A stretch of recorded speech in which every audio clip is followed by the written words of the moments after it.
Hey guys, welcome to day 27 of our 100 days of Python challenge. Today we are going to quickly explore the fascinating worlds of iterators. Let's jump right in. First one, what is an iterator? So what exactly is an iterator? Simply put, an iterator is an object that allows you to traverse throughout a collection like a list or a tuple. In this example, we have a tuple of fruits and we create an iterator using the iter function. Using iterators, you can use the next function to get items from an iterator one at a time. Here each call to next myIt gives us the next item in the tuple. Easy, right? Third one, iterating with a loop.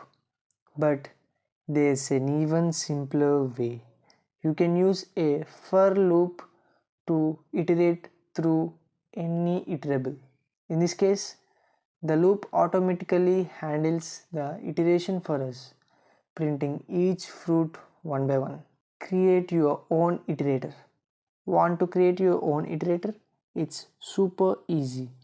Just define a class with iter and next methods.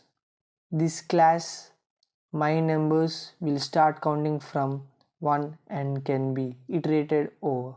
Fifth one, using custom iterator. Let's see how we can use our custom iterators. Now when we create a instance of myNumbers and call next myIter, we get a sequence of numbers starting from 1. Sixth one, stopping iteration. To prevent infinite loops, we need to add a way to stop the iteration.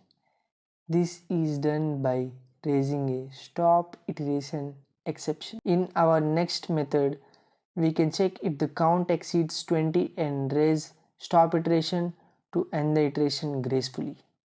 And that's the magic of Python iterators. We learned what they are, how to use them, and even how to create your own. If you found this helpful, don't forget to like, share, and subscribe. See you tomorrow.